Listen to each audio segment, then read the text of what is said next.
శ్రీ గణేశాయ నమః. శ్రీ గురుభ్యో నమః. శ్రీ సరస్వత్యై నమః.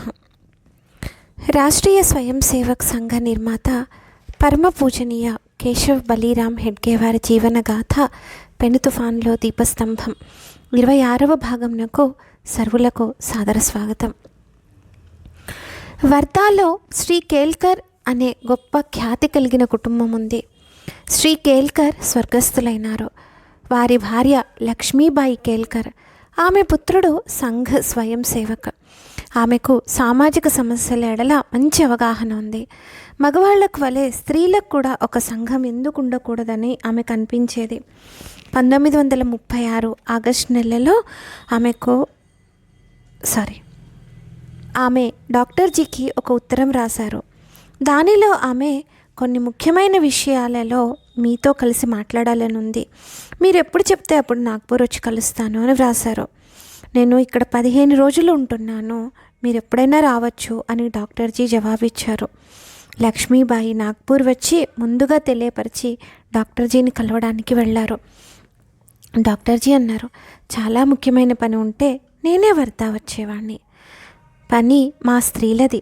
మీరు యువకులకు ఏ ధ్యేయవాద శిక్షణ ఇస్తున్నారో అదే శిక్షణ స్త్రీలకు ఎందుకు ఇవ్వరు? కొంతసేపు ఆలోచించి డాక్టర్ జీ అన్నారు, ప్రస్తుతం అయితే మేము పురుషుల కొరకే ఈ కార్యక్రమం చేస్తున్నాం. స్త్రీలను కూడా ధ్యేయంలోకి తీసుకురావడం పురుషుల బాధ్యత అని చెప్తుంటాం. కానీ స్త్రీలకు కూడా సంరక్షణ కౌశల్యం కావాలి కదా. కానీ మా పనిని కేవలం పురుషులకే పరిమితం చేశాం. అయితే మా అబ్బాయికి అనుమతినివ్వండి, నేను అతని దగ్గర నేర్చుకుంటాను, తర్వాత ఊళ్ళో ఉన్న స్త్రీలకు నేను నేర్పుతాను అన్నారు. కానీ డాక్టర్ జీ దీనికి కూడా సమ్మతించలేదు. చివర్లో అన్నారు, ఈ మొత్తం బాధ్యత మీరే తీసుకోవాల్సి వస్తుంది. మా అప్పాజీ జోషి మీకు అవసరమైన సహాయం అందిస్తారు. కొంచెం ఆశాభావంతో లక్ష్మీబాయి వర్ధా తిరిగి వెళ్ళినారు. ఆమె అప్పాజీతో మాట్లాడారు. ఆ తర్వాత 2 నెలల్లో 4-5 సార్లు ఆమె డాక్టర్ జీని కలిశాక తమ పని రూపురేఖలను నిర్ణయించారు. అవి ఎలా ఉన్నాయంటే, సంఘ పేరు ఉండకూడదు, కానీ ఒకే అర్థం వచ్చేలా ఉండాలి. ఎప్పటికీ ఈ 2 సంస్థలు కలవకూడదు. రైలు పట్టాల్లాగా సమాంతరంగా నడవాలి. దీని విషయంలో వచ్చే సమస్యలను గురించి విశదంగా మాట్లాడారు. మన దక్షిణ ప్రాంత వాసులు ఆరంభశూరులని ప్రసిద్ధి. ప్రారంభం బాగానే జరుగుతుంది, కానీ పని నిరంతరంగా నియమానుసారంగా జరపడం చాలా ముఖ్యమైన విషయం. రోజు అదే పని మళ్ళీ మళ్ళీ చేయడం విసుగనిపిస్తుంది. సంస్కారాలు నిరంతరం ఇస్తూ ఉండాలి. ఒక్కరోజు కూడా విరామం ఉండరాదు. మరి మీ ఆలోచనలో ఎంత గట్టిగా ఉంటారో దాని మీదే అంతా ఆధారపడి ఉంటుంది. ఒక్కరోజు కూడా విశ్రాంతి తీసుకోకుండా మీరు ఈ పని చేస్తా అంటే ప్రారంభించండి, లేకపోతే 4 రోజులు చేసి తర్వాత చల్లబడకూడదు అన్నారు డాక్టర్ జీ. నాకు మీ ఆశీర్వాదం, ఈశ్వరుని కృప ఉంటే నా పనికి అపజయం కలగదని నా నమ్మకం. నా ఆశీర్వాదం కంటే మీ ఆత్మవిశ్వాసం మీద దీని విజయం ఆధారపడి ఉంటుంది అన్నారు డాక్టర్ జీ. ఇలా 1936 అక్టోబర్ 25న విజయదశమి సుముహూర్తంలో రాష్ట్ర సేవికా సమితి ఉద్భవించింది. ముక్తాపూర్కు చెందిన ఒక తరుణ స్వయం సేవక్ మనస్సులో డాక్టర్ జీ తన ఇంటికి భోజనానికి రావాలనే కోరిక బలంగా ఉండేది.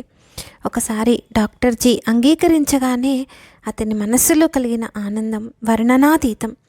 అతను మంచి కేసరి, బాదం ముక్కలు వేసిన శ్రీఖండ్ తయారు చేశాడు.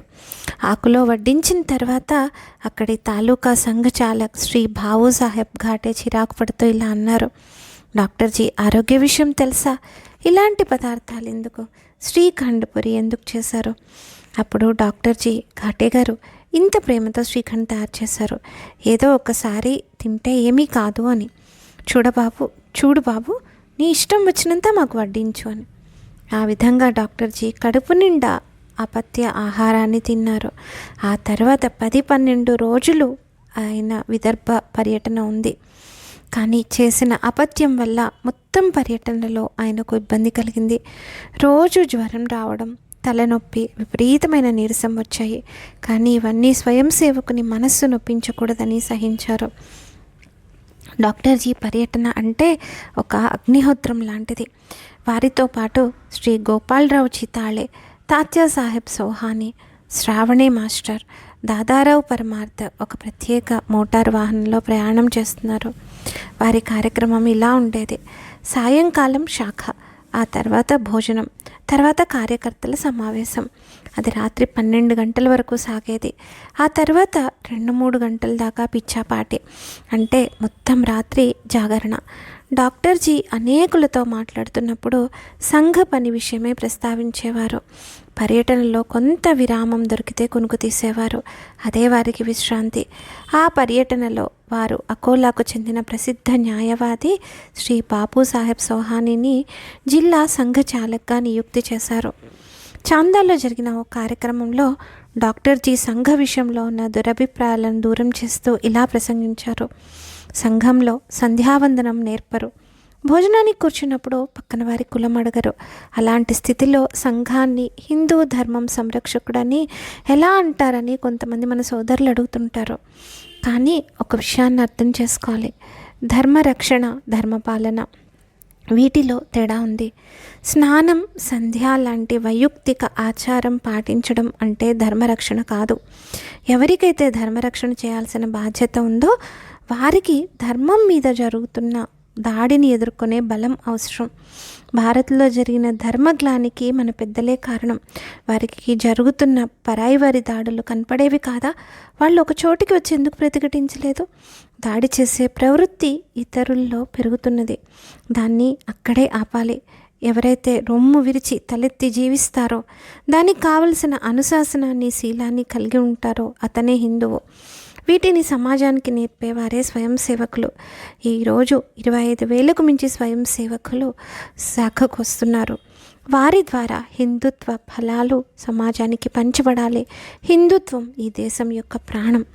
దాని రక్షణ బాధ్యత హిందువులే స్వీకరించాలని సంఘ కోరిక.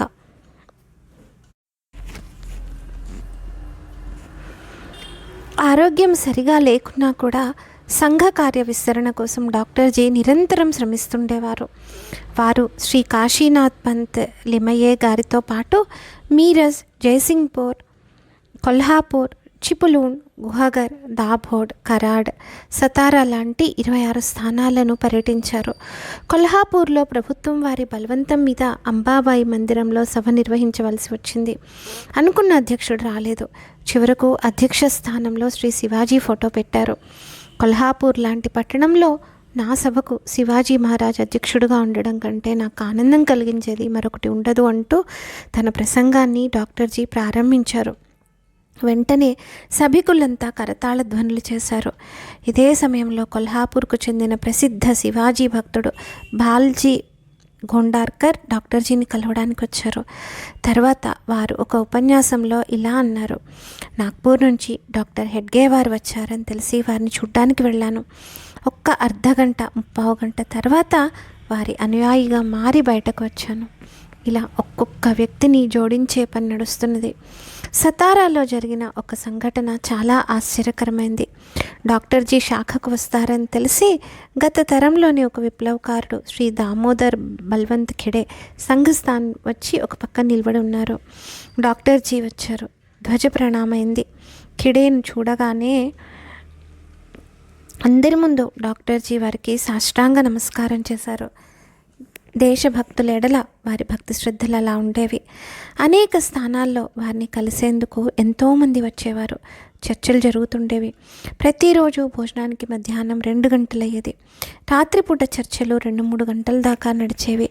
తన అనారోగ్యాన్ని పట్టించుకోకుండా డాక్టర్జీ ఎంతో ప్రశాంతతతో వీటిలో పాల్గొనేవారు.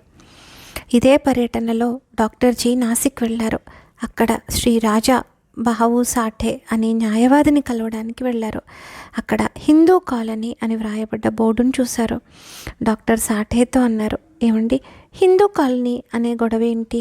ఇక్కడ అందరూ హిందువులు ఉంటారు కాబట్టి. భారతదేశంలో అసంఖ్యాకమైన గ్రామాలు ఉన్నాయి. వాటిలో కేవలం హిందువులే ఉంటారు.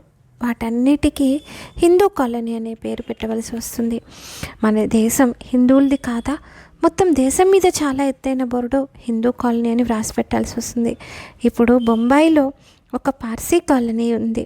ఇది అర్థం చేసుకోవచ్చు, అక్కడ కేవలం పార్సీలే ఉంటారు, కానీ ఇక్కడ ఇది బాగుండదు, మీకేమనిపిస్తుంది అన్నారు డాక్టర్జీ.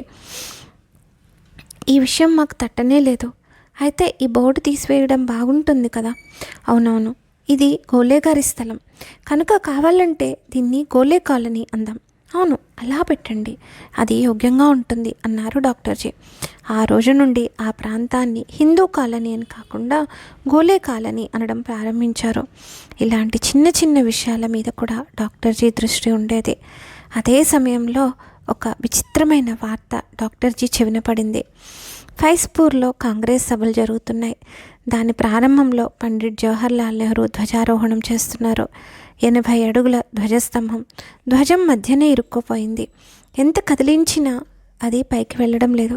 ఇది చూసి సిర్పూర్ శాఖకు చెందిన ఒక స్వయం సేవక్ శ్రీ కిషన్ సింగ్ పరదేశీ ముందుకు కదిలారు.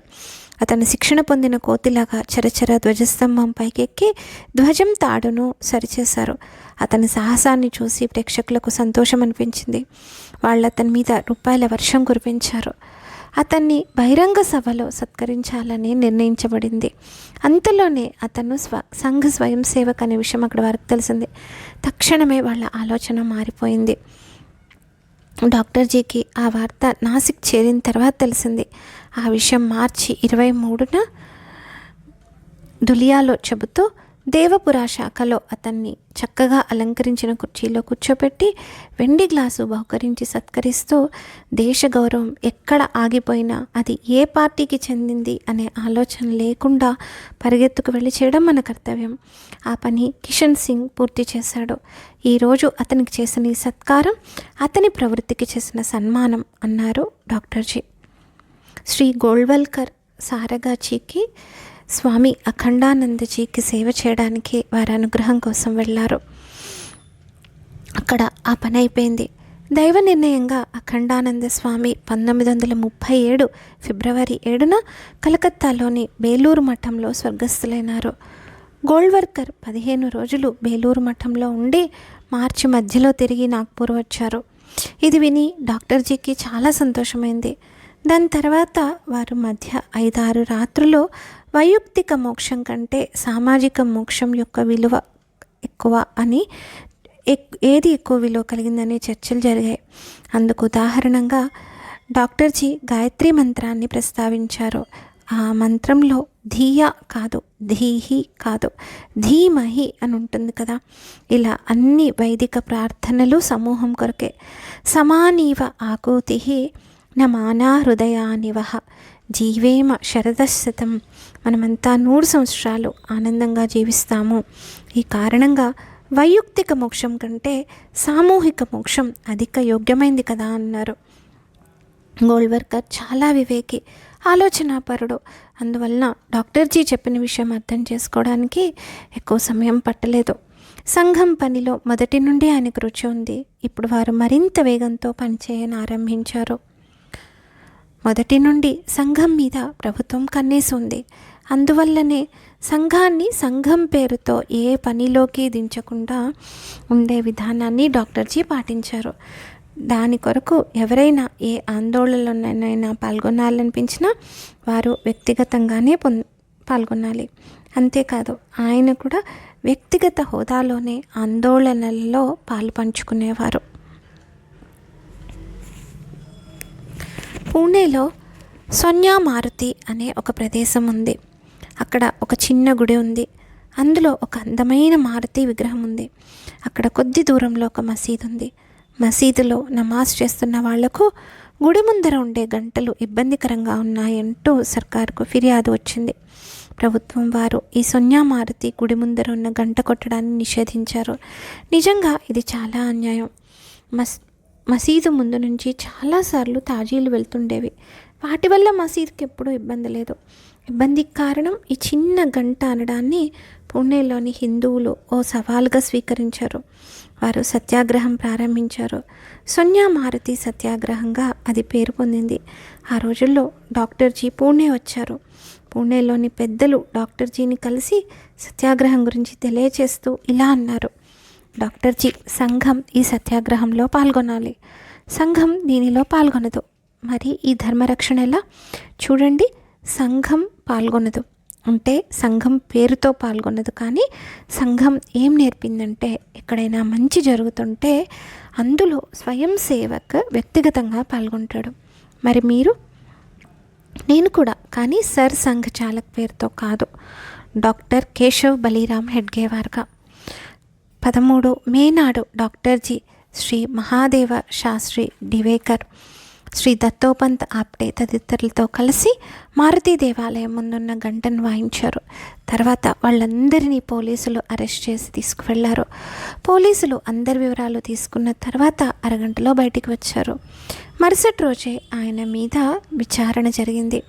డాక్టర్జీ అడ్వకేట్గా శ్రీ అభ్యంకర్ వకాల్తా వేశారు. న్యాయాధీశుడు ఒక ముస్లిం. అభ్యంకర్ తమ వాదనలో పరమ పూజనీయ డాక్టర్జీ మా ధర్మగురువు, వారిని కోర్టులో హాజరు కావాలని అనడం మాకు అవమానకరం. అందువల్ల కోర్టు వారి తరపున వాదించడానికి నాకు అనుమతినివ్వాలి. న్యాయాధీశుడు అంగీకరించాడు. 17వ తేదీన విచారణ జరిగింది. సాక్షుల్ని విచారించారు. డాక్టర్జీ మీద నేరం రుజువైంది. వారికి 25 రూపాయల జరిమానా విధించారు. వారు కోర్టు ముందర వ్రాతపూర్వకంగా తమ స్టేట్మెంట్లో ఇలా వ్రాశారు: శ్రీ సోన్యా మారుతి దేవాలయం విషయంలో పూణే జిల్లా మెజిస్ట్రేట్ ఇచ్చిన వాయిద్యాలను వాడకూడదనే నిషేధాన్ని నేను జాగ్రత్తగా పరిశీలించాను. ఆజ్ఞ ఉల్లంఘనమే కర్తవ్యమని నాకు అనిపించింది. ఈ ఆజ్ఞ వల్ల నా దేశానికి అవమానం జరిగింది. దాన్ని వ్యతిరేకించడానికి ఉన్న ఏకైక మార్గం గంట మోగించడమే, కనుక నేను గంట మ్రోగించాను అని. ఆ తర్వాత ఏం జరిగింది 27వ భాగంలో కలిసి తెలుసుకుందాం.